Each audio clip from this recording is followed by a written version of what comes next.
नमस्कार। एक बार फिर से आप सभी का बहुत बहुत स्वागत है परीक्षा वर्ल्ड के इस यूट्यूब चैनल में। दोस्तों, पीईटी परीक्षा के लिए ज्योग्राफी का यह बहुत ही ज़्यादा इम्पॉर्टेंट वीडियो होने वाला है। इसमें से मान के चलिए कि 1 से 2 प्रश्न जो है आपके एग्ज़ाम में पीईटी के देखने को मिलेंगे ही मिलेंगे।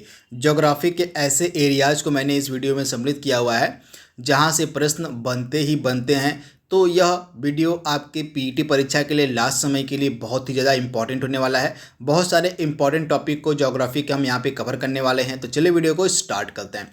सबसे पहले हम देखेंगे प्रमुख दर्रों को, जो इम्पॉर्टेंट पासेज हैं, जो प्रमुख दर्रे हैं भारत में, उनको हम यहाँ पे सबसे पहले कवर करेंगे। उसके बाद एक एक करके जो भी टॉपिक हैं उनको भी हम कवर करेंगे इसी वीडियो में। तो काफ़ी इंपॉर्टेंट ये वीडियो आपके पीईटी की परीक्षा के लिए होने वाला है। तो सबसे पहले हम बात करेंगे लद्दाख के इम्पॉर्टेंट दर्रों की।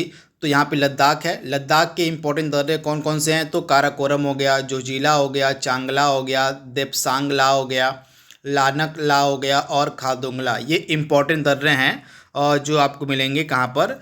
तो लद्दाख में। तो इसके बारे में आप याद रखिएगा। एक बार फिर से मैं रिपीट कर दे रहा हूँ आपको। और काराकोरम हो गया, जोजिला हो गया, चांगला हो गया, देपसांगला हो गया, लानक ला हो गया और खारदुंगला। ये इम्पॉर्टेंट दर्रे हैं जो आपको मिलेंगे लद्दाख में। तो आप इसे याद रखिएगा। तथा इसमें से जो जोजिला दर्रा है यह श्रीनगर को लेह लद्दाख से ऐड करता है, जोड़ता है। तो ये चीज़ आपको पता होनी चाहिए। इसके बाद जम्मू कश्मीर में कौन कौन से दर्रे हैं? बुर्जिल दर्रा है, पीर पंजाल दर्रा है, बारामूला है और बनिहाल है। ये 4 इंपॉर्टेंट दर्रों को आपको याद रखना है जो जम्मू कश्मीर में है। बुर्जिल, पीर पंजाल, बारामूला और बनिहाल। इसके बाद जो बनिहाल दर्रा है यह जम्मू को श्रीनगर से जोड़ता है और जवाहर सुरंग जो है बनिहाल दर्रे पर ही स्थित है। तो ये चीज़ भी आप याद रखिएगा। और इसके बाद हिमाचल प्रदेश की अगर हम बात करें तो हिमाचल प्रदेश में बाड़ा लाचाला दर्रा है, सिपकिला दर्रा है और रोहतांग दर्रा आपको मिलेगा हिमाचल प्रदेश में। और हिमाचल प्रदेश का जो सिपकिला दर्रा है और सतलज नदी जो है इसी दर्रे से भारत में प्रवेश करती है। आप याद रखिएगा, सतलज रिवर जो है, सतलज नदी जो है सिपकिला पास से ही, सिपकिला दर्रा से ही भारत में प्रवेश करती है। तो ये चीज़ आप याद रखिएगा, इम्पॉर्टेंट है, आपसे पूछा जा सकता है। और इसके बाद यहाँ पे उत्तराखंड की बात करें तो उत्तराखंड में आपको नीति दर्रा मिलेगा, माना दर्रा मिलेगा और लिपुलेख दर्रा मिलेगा आपको उत्तराखंड में। तो इसके बारे में आप याद रखिएगा। इसके अलावा जो माना दर्रा है ना, माना दर्रा और मोटर वाहन योग्य विश्व का सर्वोच्च दर्रा माना जाता है, माना दर्रा। तो इसके बारे में आप याद रखिएगा। अरुणाचल प्रदेश की अगर हम बात करें तो अरुणाचल प्रदेश में आपका तथा जो मानसरोवर की यात्रा होती है आपकी लिपुलेख दर्रे से स्टार्ट होती है। तो इसके बारे में आप याद रखिए। लेकिन मानसरोवर यात्रा का मार्ग यह है लिपुलेख दर्रा। अरुणाचल प्रदेश में भी इम्पोर्टेंट दर्रे हैं जो कई बार एग्जाम में पूछे जाते हैं। बुमला दर्रा हो गया, यांग याप दर्रा हो गया, दीफू दर्रा हो गया। तो ये 3 दर्रे हैं जो आपको अरुणाचल प्रदेश में देखने को मिलेंगे।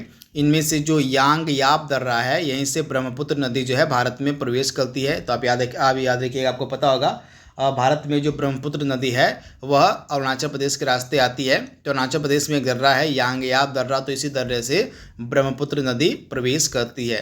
दीफू दर्रा को जो है यह भारत, चीन और म्यांमार सीमा का ट्राई जंक्शन कहा जाता है दीफू दर्रे को। तो ये फैक्ट भी आप याद रखिएगा। सिक्किम में 2 इंपॉर्टेंट दर्रे हैं, नाथुला और जेलेपला। इनके बारे में आप याद रखिएगा, नाथुला और जेलेपला, ये 2 इंपॉर्टेंट दर्रे आपको मिलेंगे और सिक्किम में। इसके बाद अगला है मणिपुर में कौन सा इंपॉर्टेंट दर्रा है? तो तूजू दर्रा। आप याद देखिएगा, मणिपुर में इंपॉर्टेंट दर्रा कौन सा है? तो तूजू दर्रा है। तो इसके बारे में आप याद देखिएगा, इंपॉर्टेंट है। तो यहाँ पे हमने दर्रों को देख लिया है। अब हम देखेंगे भारत के पठार को। कुछ पठार इंपॉर्टेंट है भारत के जो आपसे पूछे जा सकते हैं। तो कठियावाड़ का पठार आपको कहाँ मिलेगा? कठियावाड़ का पठार आपको मिलेगा गुजरात के कठियावाड़ में। तो आप याद देखिएगा। मेवाड़ या मारवाड़ का पठार आपको मिलेगा दक्षिण पश्चिम राजस्थान में। बुंदेलखंड वाला पठार आपको मिलेगा मध्य प्रदेश और उत्तर प्रदेश में। और बघेलखंड का पठार आपको मिलेगा एमपी और छत्तीसगढ़ में। इंपॉर्टेंट है, बुंदेलखंड और बघेलखंड में आपको कंफ्यूज नहीं होना है। बुंदेलखंड वाला जो एरिया है आपको मध्य प्रदेश और यूपी वाला आता है और बघेलखंड में आपका एमपी और छत्तीसगढ़ आ जाता है। तो आप याद रखिएगा। छोटा नागपुर का पठार आपको कहाँ पे मिलेगा, तो झारखंड हो गया, बिहार हो गया, वेस्ट बंगाल यानी कि पश्चिम बंगाल हो गया, उड़ीसा हो गया और छत्तीसगढ़ हो गया। यहाँ पे आपको छोटा नागपुर का पठार देखने को मिलेगा। रायलसीमा का पठार आपको मिलेगा आंध्र प्रदेश में, इंपॉर्टेंट है, रायलसीमा का पठार आपको आंध्र प्रदेश में मिलेगा। और मेघालय का पठार आपको मेघालय मिलेगा। दक्कन लावा का पठार आपको मध्य प्रदेश, गुजरात को शामिल करते हुए यह लगभग संपूर्ण दक्षिण भारत में फैला हुआ है दक्कन का पठार। तो यानी कि संपूर्ण दक्षिण भारत में आपको दक्कन का पठार देखने को मिलेगा, एमपी और गुजरात को शामिल करते हुए। तो ये चीज़ आप याद रखिएगा। मालवा का पठार कहाँ कहाँ पर है, तो मालवा का पठार आपको मिलेगा राजस्थान और एमपी का हिस्सा। इसके अलावा राजस्थान एवं एमपी का हिस्सा जो अरावली एवं विंध्य श्रृंखला के मध्य स्थित है वह आपका मालवा के पठार के अंतर्गत आता है। तो एक बार फिर मैं आपको बता दे रहा हूँ, राजस्थान एवं मध्य प्रदेश का हिस्सा जो अरावली एवं विंध्य श्रृंखला के मध्य आता है यह मालवा के पठार के अंतर्गत आता है। दंडकारण्य का पठार काफ़ी इंपॉर्टेंट है, एग्जाम में बहुत बार पूछा गया इसके बारे में। तो दंडकारण्य का पठार आपको छत्तीसगढ़, उड़ीसा, तेलंगाना, आंध्र प्रदेश राज्य तक फैला हुआ मिल जाएगा। तो भारत के इम्पॉर्टेंट पठारों को भी हमने देख लिया है। अब हम ये देख लीजिए यहाँ पे जो चैनल्स होते हैं ना, इन चैनल से कई बार एग्जाम में प्रश्न पूछा गया है, तो इसको आइए देख लेते हैं, आपसे पूछा जा सकता है इन चैनल के बारे में। तो चैनल्स के बारे में आइए देख लेते हैं। तो सबसे पहले यहाँ पे आप देख लीजिए 8 डिग्री चैनल का महत्व क्या है। तो 8 डिग्री चैनल जो है आपका मालदीव को मिनी काय से अलग करता है। 8 डिग्री चैनल आपका मालदीव को मिनी काय से अलग करता है। 9 डिग्री चैनल आपका मिनी काय को लक्षद्वीप से अलग करता है।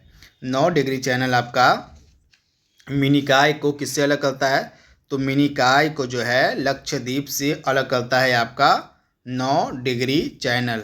और इसके बाद आपका जो 10 डिग्री चैनल है यह लघु अंडमान को कार निकोबार से अलग करता है। और ग्रेट चैनल आपका इंदिरा पॉइंट को इंडोनेशिया से अलग करता है। कोको जल संधि आपका अंडमान को कोको द्वीप से अलग करता है। कोको द्वीप यानी कि अंडमान को म्यांमार से अलग करता है, आप मान लीजिए। इसके बाद पाक स्टेट यानी कि पाक जल संधि आपको भारत और श्रीलंका को अलग करती है। तो इसके बारे में आप याद रखिएगा। तो यहाँ पे कुछ इंपॉर्टेंट चैनल्स को हमने देख लिया है। यहाँ से एग्जाम में प्रश्न बनते हैं, इसलिए मैं ये सब चीज़ें आपको बता रहा हूँ। लास्ट समय में ये आपके लिए काफ़ी ज़्यादा हेल्पफुल साबित हो सकती हैं, तो इनको आप देख लीजिएगा। इसके बाद भारत की प्रादेशिक जल सीमा कितनी है, तो भारत की प्रादेशिक जल सीमा है 12 समुद्री मील तक। इसके बाद भारत की संलग्न क्षेत्र मंडल आप भारत का 24 नॉटिकल मील है, समुद्री मील है। इसके अलावा भारत का जो अनन्य क्षेत्र मंडल है वो है 200 नॉटिकल मील यानी कि 200 समुद्री मील। ये तीनों आपको याद रखना है। प्रादेशिक जल सीमा भारत की पूछ ले तो हो जाएगा 12 समुद्री मील, संलग्न क्षेत्र मंडल पूछ ले तो 24 समुद्री मील हो जाएगा, वही अनन्य क्षेत्र मंडल पूछ ले तो 200 समुद्री मील हो जाएगा। ये चीज़ें मैं भारत के संदर्भ में आपको बता रहा हूँ। और इसके बाद ये चीज़ें आप याद कर लीजिएगा, यहाँ से भी कई बार एग्जाम में प्रश्न पूछा जाता है। विष्णु गंगा मतलब विष्णु प्रयाग जो है, यहाँ पर किन किन नदियों का संगम होता है, तो धौली गंगा एवं अलकनंदा नदी का संगम कहाँ पर होता है, विष्णु प्रयाग में होता है। पिंडार एवं अलकनंदा नदी का संगम कर्णप्रयाग में होता है। मंदाकिनी एवं अलकनंदा नदी का संगम रुद्रप्रयाग में होता है। और लास्ट वाला मोस्ट इंपॉर्टेंट है, भागीरथी एवं अलकनंदा नदी का संगम जो है देवप्रयाग में होता है। यहीं से जो है गंगा नदी का उद्गम भी मतलब गंगा नदी यहीं से बनती है। तो भागीरथी एवं अलकनंदा का जो संगम होता है देवप्रयाग में, तथा यहीं से संयुक्त धारा यह गंगा नदी के रूप में जानी जाती है। तो इसके बारे में आप याद रखिएगा, इंपॉर्टेंट है। तो ये चारों इंपॉर्टेंट है, इसको आप देख लीजिएगा। इसके बाद ब्रह्मपुत्र के कई सारे नाम हैं जो अलग अलग जगहों पर अलग अलग नाम से ब्रह्मपुत्र जानी जाती है। तो आपको पता होगा ब्रह्मपुत्र का उद्गम तिब्बत से होता है। और इसके बाद तिब्बत में इसको सांगपो के नाम से जानते हैं ब्रह्मपुत्र को। अरुणाचल प्रदेश में जब यह तिब्बत के रास्ते भारत में प्रवेश करती है, तो अरुणाचल प्रदेश के रास्ते भारत में प्रवेश करती है, तो अरुणाचल प्रदेश में इसको हम दिहांग के नाम से जानते हैं। फिर अरुणाचल प्रदेश से जब यह असम में तो असम में सदिया से लेकर धुबरी के बीच इसको ब्रह्मपुत्र कहा जाता है। फिर जब असम के बाद यह उत्तर बांग्लादेश में जाती है, तो उत्तर बांग्लादेश में इसको हम जमुना के नाम से जानते हैं। फिर मध्य बांग्लादेश में जब यह जाती है तो इसको पद्मा के नाम से जाना जाता है। जब यह गंगा से मिल जाती है तो गंगा से मिलने के बाद इसको पद्मा के नाम से जाना जाता है। इसके बाद दक्षिण बांग्लादेश में इसको हम मेघना के नाम से जानते हैं, ब्रह्मपुत्र को। तो ब्रह्मपुत्र नदी के बहुत सारे नाम हैं, आपको पता होने चाहिए, कई बार एग्जाम में इनसे प्रश्न देखने को मिलता है। एक चीज़ आप ध्यान दीजिएगा, असम में ब्रह्मपुत्र नदी में आपको एक नदी द्वीप मिलेगा जिसका नाम है माजुली नदी द्वीप। यह एक डिस्ट्रिक्ट भी अब घोषित हो चुका है। तो यह सबसे बड़ा नदी द्वीप है, माजुली नदी द्वीप, जो आपको ब्रह्मपुत्र नदी में ही मिलेगा असम में। तो ये चीज़ भी आप याद रखिएगा। और इसके बाद यहाँ पे कुछ राज्य हैं और वहाँ पे कौन कौन सी इंपॉर्टेंट झीलें स्थित हैं, और इनको भी आइए एक नज़र में देख लेते हैं। तो सबसे पहले हम उत्तर प्रदेश की बात करेंगे क्योंकि उत्तर प्रदेश का एग्जाम आपको देना है। तो उत्तर प्रदेश में कौन कौन सी झीलें हैं? रामगढ़ ताल हो गया, मानसी गंगा, मोती झील, कीठम झील, बेला सागर, बरुआ सागर, ये इंपॉर्टेंट झीलें हैं, आपको मिलेंगी उत्तर प्रदेश में। पंजाब में कौन कौन सी झीलें हैं? तो पंजाब में हरिके, रोपड़, कंजली, ये झीलें आपको मिलेंगी। और उड़ीसा में आपको अंशुपा झील और चिल्का झील मिलेगी, इंपॉर्टेंट है। मध्य प्रदेश में आपको लोअर लेक, भोजताल को अपर लेक हम कहते हैं, यानी कि लोअर लेक और अपर लेक, ये दोनों झीलें आपको एमपी यानी कि मध्य प्रदेश में देखने को मिलेंगी। महाराष्ट्र में कौन कौन सी झीलें हैं? तो महाराष्ट्र में आपकी गोरेवाड़ा झील, लोनार झील को हम क्रेटर झील भी कहते हैं, तो आप याद देखिएगा, लोनार झील को हम क्रेटर झील भी कहते हैं। पोवई झील और शिवसागर झील, ये आपको मिलेंगी महाराष्ट्र में। कर्नाटक में कौन कौन सी झीलें हैं? कर्नाटक में बेलांदूर हो गया, उलसूर हो गया, लाल बाग, पंपा सरोवर, ये इंपॉर्टेंट झीलें आपको मिलेंगी कर्नाटका में। केरल में कौन कौन सी झीलें हैं? तो अष्टमुडी हो गया, वेम्बनाड झील हो गई। वेम्बनाड झील जो है लैगून झील का एग्जाम्पल है, आप याद देखिएगा, वेम्बनाड झील जो है लैगून झील का एग्जाम्पल है, और राष्ट्रीय नौकायन प्रतियोगिता का जो आयोजन है इसी वेम्बनाड झील में ही किया जाता है। इसके बाद केरल में आपको वेल्लायनी झील भी मिलेगी, तो इसके बारे में आप याद रखिएगा। क्या आप बता सकते हैं कि भारत की सबसे लंबी झील कौन सी है, सबसे बड़ी झील कौन सी है? आप कमेंट बॉक्स में इसका जवाब दीजिएगा। और तेलंगाना में भी इंपॉर्टेंट झीलें जैसे हुसैन सागर, उस्मान सागर, हिमायत सागर और दुर्गम चरेयू, ये इंपॉर्टेंट झीलें आपको मिलेंगी तेलंगाना में। तो 3 इंपॉर्टेंट झीलें जिनके लास्ट में नाम सागर आया है, तो आप इसको आसानी से याद कर सकते हैं। तो तेलंगाना में ये इंपॉर्टेंट झीलें हुसैन सागर, उस्मान सागर, हिमायत सागर और दुर्गम चरेरूर, तो इसके बारे में आप याद रखिएगा। ये तेलंगाना की यहाँ पे हमने बात की है। और मणिपुर में एक बहुत ही ज़्यादा इंपॉर्टेंट झील है, मणिपुर में लोकटक झील है, तथा लोकटक झील में ही दुनिया का एकमात्र तैरता हुआ राष्ट्रीय उद्यान में मिलेगा, जिसका नाम है केईबुल लामजाओ नेशनल पार्क, आपको मिलेगा लोकटक झील में ही, जो मणिपुर में स्थित है। तो इसके बारे में आप याद रखिएगा। और मिजोरम में भी इंपॉर्टेंट झीलें हैं जैसे पलकदिल, तमदिल, रुकदिल, आपको मिजोरम में मिलेगी। त्रिपुरा में इंपॉर्टेंट झील है रुद्र सागर, काफ़ी न्यूज में रहता है रुद्र सागर, आप याद रखिएगा। आंध्र प्रदेश में कोलेरू झील, पुलिकट झील पर ही जो है आपको श्रीहरिकोटा द्वीप मिलेगा, और श्रीहरिकोटा द्वीप पर ही आपको मिलेगा सतीश धवन अंतरिक्ष केंद्र, तो आप इसे याद रखिएगा। और असम में आपको दीपोर बिल, हाफलांग और सोनबिल, ये इंपॉर्टेंट झीलें आपको मिलेंगी असम में। और बिहार में कौन कौन सी झीलें हैं? तो कंवर झील हो गया, मोती झील हो गई, घोरा कटोरा झील हो गई, ये आपको मिलेगी बिहार में, तो ये चीज़ आप याद रखिएगा। और गुजरात में कौन कौन सी झीलें हैं? तो गुजरात में आपको नल सरोवर मिलेगी, सुरसागर, हमीरसर, कंकरिया, ये इंपॉर्टेंट झीलें आपको मिलेंगी गुजरात में। और हिमाचल प्रदेश में पोंग झील काफ़ी महत्वपूर्ण है, और पोंग झील को हम महाराणा प्रताप सागर के नाम से भी जानते हैं। इसके अलावा सूरज ताल और चंद्रताल, ये भी आपको 2 इंपॉर्टेंट झीलें मिलेंगी हिमाचल प्रदेश में। और जम्मू कश्मीर में कौन कौन सी इंपॉर्टेंट झीलें हैं? तो डल झील हो गई, बुलर झील हो गई, वेरीनाग झील हो गई, अनंतनाग झील हो गई, सुरिनसर मनसर झील हो गई, ये आपको झीलें मिलेंगी और जम्मू कश्मीर में। उत्तराखंड में कौन कौन सी इंपॉर्टेंट झीलें हैं? तो उत्तराखंड में आपको भीमताल मिलेगी, और भीमताल, नैनीताल, रूपकुंड, खुरपा ताल, वासुकी ताल, ये झीलें आपको मिलेंगी उत्तराखंड में। और इसके बाद हरियाणा में आपको मिलेगी सूरजकुंड, ब्रह्म सरोवर, ब्लू बर्ड, दमदमा झीलें आपको मिलेंगी हरियाणा में। और एमपी में आपको मिलेगी चंडीगढ़ में आपको मिलेगी इंपॉर्टेंट झील सुखना झील, तो इसके बारे में आप याद रखिएगा, इंपॉर्टेंट है। और राजस्थान में कौन कौन सी झीलें हैं? तो राजस्थान में ढेबर हो गई, नक्की हो गई, पुष्कर हो गई, सांभर, डिडवाना, फतेह सागर, रामगढ़, स्वरूप सागर, ये इंपॉर्टेंट झीलें आपको मिलेंगी राजस्थान में। और सिक्किम में एक झील है जो कि भारत की सबसे ऊंचाई पर स्थित झील है, जिसका नाम है स्योलमू। तो इसके बारे में यहाँ पे देखिएगा, स्योलमू जो झील है यह भारत की सबसे ऊंचाई पर स्थित झील है जो आपको मिलेगी सिक्किम राज्य में। तो इसके बारे में आप याद देखिएगा। इसके बाद यहाँ पे आप देख पा रहे हैं भारत की सबसे बड़ी कृत्रिम झील है गोविंद बल्लभ पंत सागर, जो कि रिहंद नदी पर आपको मिलेगी। तो इसके बारे में यहाँ पे देखिएगा, उत्तर प्रदेश में यहाँ पे इसकी लोकेशन है। और इसके बाद भारत सबसे बड़ी प्राकृतिक मीठे पानी की झील आपको बुलर झील मिलेगी। और सबसे लंबी झील है वेम्बनाड झील। तो मैंने आपको आंसर बता दिया जो मैंने पहले पूछा था।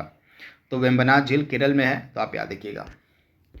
इसके बाद भारत के प्रमुख जलप्रपात को देख लीजिए, इंपॉर्टेंट है, यहाँ से प्रश्न देखने को मिलते हैं।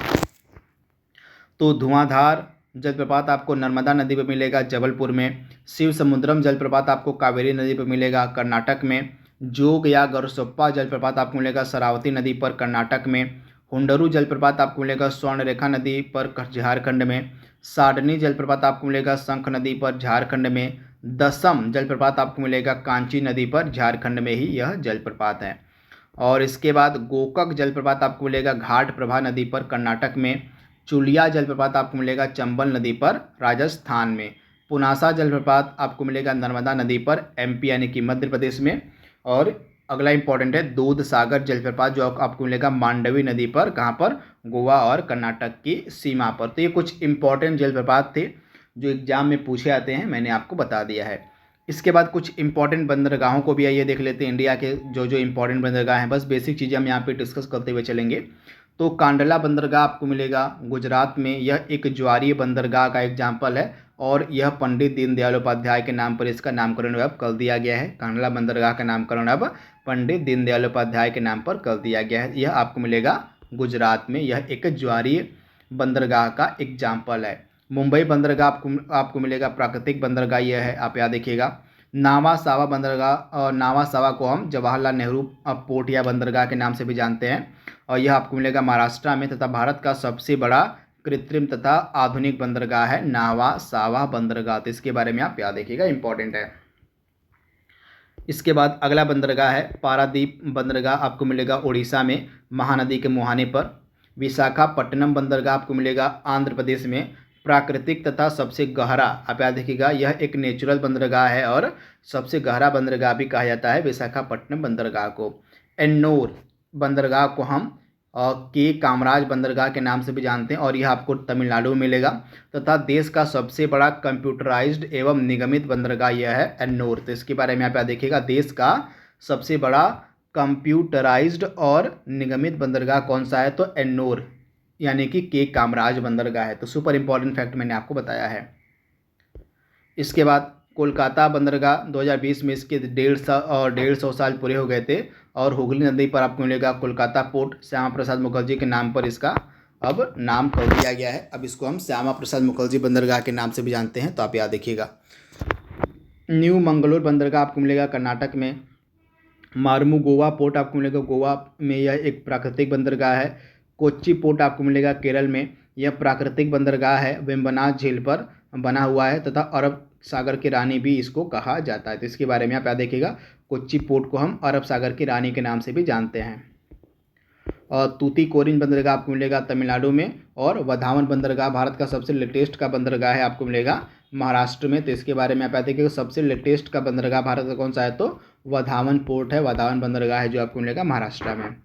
इसके बाद हम भारत की प्रमुख जल विद्युत परियोजनाओं और सिंचाई परियोजनाओं को देखेंगे। यहाँ से पिछली बार एक प्रश्न पूछा गया था इस टॉपिक से, तो यह टॉपिक आपके एग्जाम के लिए काफ़ी ज़्यादा महत्वपूर्ण है। तो आइए देख लेते हैं। तो पोंग बांध आपको कहाँ पे मिलेगा, पोंग बांध आपको मिलेगा ब्यास नदी पर हिमाचल प्रदेश में। और दामोदर घाटी परियोजना आपको मिलेगी दामोदर नदी पर झारखंड और वेस्ट बंगाल में। हीराकुंड परियोजना आपको मिलेगी महानदी पर उड़ीसा में। तुंगभद्रा परियोजना आपको मिलेगी तुंगभद्रा नदी पर कर्नाटक में।